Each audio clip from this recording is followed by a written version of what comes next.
Hi everyone, Carson here. Sean and I decided that we're going to start doing some shorter reviews and solo reviews to get the books that the two of us aren't going to spend, like a whole hour and a half talking about together, things that don't really fit the parameters of us, talking about print quality or the type of line art that we typically dig into. So, a book that I really wanted to talk about and get into is a book that I finished reading last week, Celestia by Manuele Fior. It's printed by Fantagraphics. It's a really beautiful book. You can see it has just beautiful painted art. Of course, it's a Fantagraphics production, so it's a really nice book. One thing I particularly like is they printed blue ink on the side of the pages here, and that just the sky blue adds to the whole vibe of the book, which is a very surreal and poetic fantasy story. Um, Taking a look at the book and a look at the story here, it is a very surreal story, and I would say it's largely focused on atmosphere and poetry. So, not exactly my type of story. I don't think I got a whole lot of it. I have an interpretation of what's going on, but it's, very loose interpretation. So, if you're into that kind of story, definitely buy the book. I would say, even if you don't like more metaphorical books or poetic books, just buy it for the art. The art by Manuel Fior is amazing. He's a European artist that I've been watching for a while. I've seen a number of his books and everything's beautiful. So it's a story about this character Perot, referencing the famous kind of mime archetype. I don't really know how that plays into the story. I'm not enough of a literary historian and not too terribly focused on how that character shows up in the arts and my own interest in the arts to go into that. But the characters also often call him the poet, and he'll do poetry as he's walking around. So to me, that reinforces the poetic narrative of the book. Him and this gal Dora, who we'll see in a little bit, are on this island city, Celestia. I believe it's an island city. It's an isolated city. It's somewhere that I think has been in stasis for a while. You'll see here this character's telling him that all of this stuff's in his mind. So it has this, I don't want to say psychedelic, but it has this unconscious, subconscious, surrealist narrative going on. This is Dora. He runs into Dora. She's a telepath. Here you'll get the conversation. We'll show you some of the kind of odd, surreal conversation will happen. Why are you hiding down here? Cats. I'm afraid of cats. What cats? Before, cats were everywhere. Now they're hiding out, but they're still there. Help me, Perot. I think I'm going to have a panic attack. There was no cats anywhere before or after that in the book, or if they are, they don't play a huge role in it. So they go on an adventure basically to escape Celestia. At some point, as a telepath, Dora has a vision of this bridge exploding, and that seems to be the major narrative metaphor in the book. By the time you get to the end of the book, is whatever adventure they go on causes this metaphorical explosion of the bridge. Now, this is the first time where I noticed some references to artists outside of what you would normally get in the field of comics. So it immediately calls to mind like a watercolorist like Winslow Homer, whose work you see here.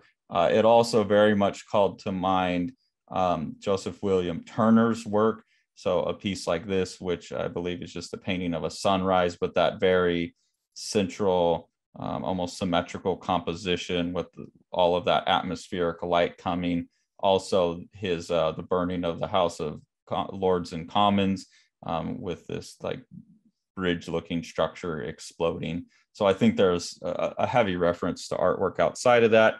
As they go on their adventure and they escape from Celestia, they go into these other very surreal worlds that feel quite a bit like there's all these other kind of architecture and cities they encounter when they get to what I believe is the mainland, which is outside of that structured city of Celestia, and they encounter, I don't know, rebel forces or something. Like I said, it's a bit odd of a story. So the narrative is wishy-washy. It's up to interpretation.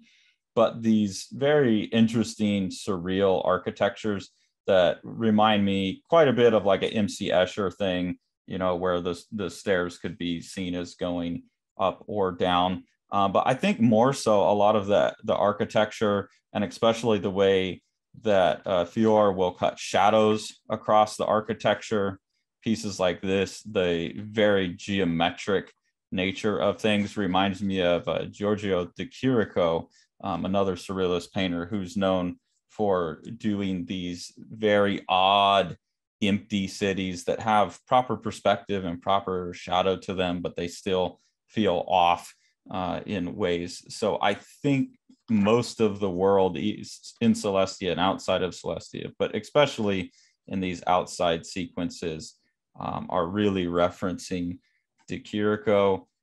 Here you get some more very odd, empty, desolate architecture. There's a futurist kind of component to it with these futuristic looking cars. But as they go through this adventure in the outside lands, things happen. I can't say exactly what happened. I didn't know, but they run into all these different characters that create these changes in them.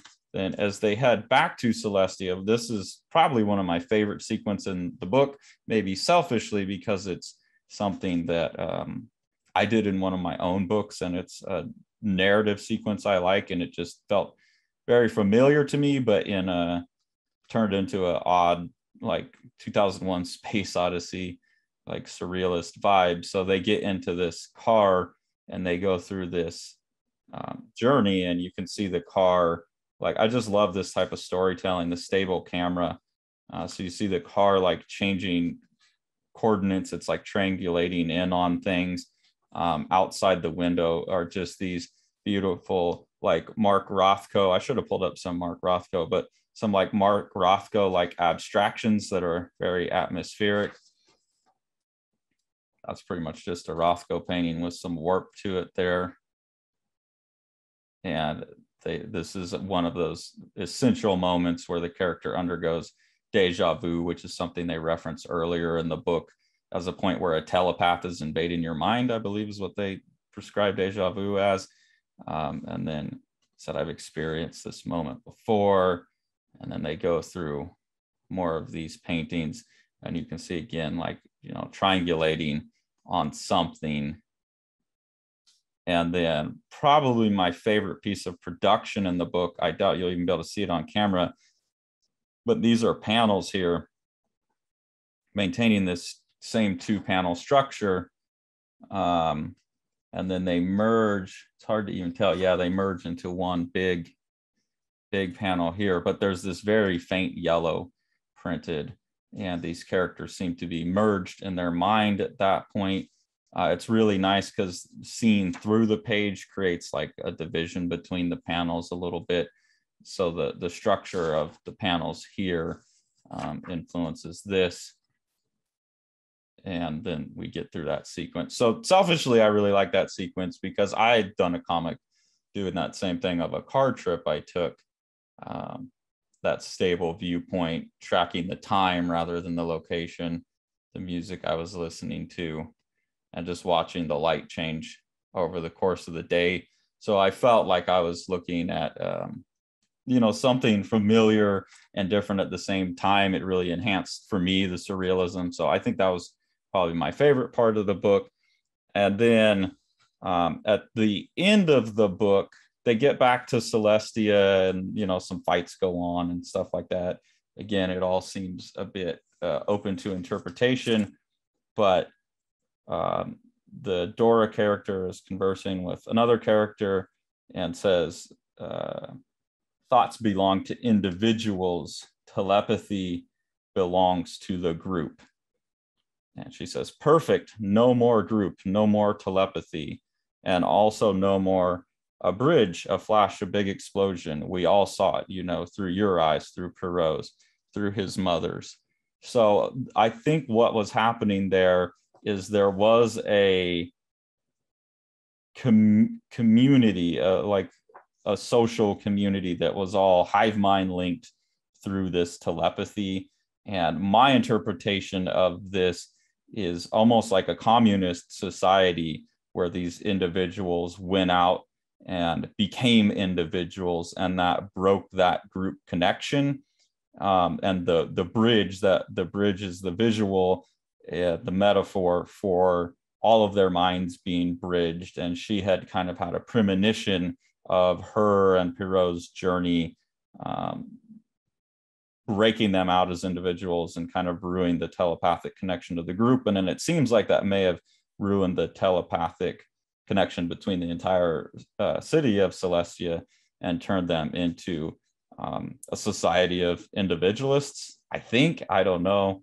But you're right, there is no group now. Everything is happening outside of it, outside Celestia, all over the lagoon. And even further, you can hear it, the echoes of thoughts in everyone's mind scattering like the wind, like a greeting. And then there's some more that goes on. What I'm unclear about is whether, and again, that's a really kind of grasping for straws interpretation of the book, but I think it's seen as that grasp for individualism is a positive thing, to break out and be the artist and be the individualist and step outside of the community is a good thing. But I think there's also a criticism there of, breaking up the community. So it's really hard to tell where they stand on that divide between the community and the individual, and who's aligned to what side of that, or if that's even the theme of the book. But that's what I got out of it. I think, to me, this is the scene that brings it all together, my interpretation of the book. So I'd be really curious to hear what did other people that read it take away from it, because I will admit I'm a little bit like, I don't know what I read. Maybe there was a stronger narrative there that I was missing out on. Maybe I'm too illiterate, like, I don't want to say illiterate, but not literate enough. I'm not someone who reads a boatload of novels. I'm more of a visual artist. I've always preferred comics to novels. So maybe there's or someone who's theatrical and knows more about the Perrault character. Maybe there's some stuff I'm missing out on. So I'd really love to hear what other people's interpretations of the book are, how other people come down on, if you think my interpretation is kind of at, in the right direction, where do you think the author landed on that? Are they leaving the debate open? Did they have a preference for an individual society or a more socialist communist society? I don't know. I didn't take any of that out of the book, but that seemed to be the area. So recommend it. It's definitely something you're going to have to kind of chew over and make your own decisions about, but absolutely, for the artwork, it's 100% worth it. It's a beautiful book. So I can't wait to hear from you guys. If you want another dense book where you're going to have to do a lot of interpretation and making up your own mind, please make sure to pre-order now our forthcoming Strange Death of Alex Raymond, which is a collaboration between myself and legendary artist Dave Sim. It's definitely a book you'll have to chew over for a long time and reread a few times, and a lot of discussion to be had about this book, I hope.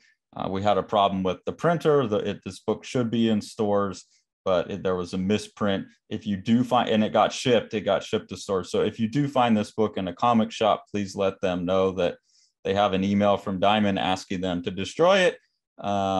And they'll be getting a properly printed copy soon. We're still negotiating with the printer, but you can pre-order it now on Amazon, or go into your local comic shop and have them order one through Diamond, because we'll be getting a properly printed version of the book out to everyone soon. So thank you for the support, everyone. See you next time.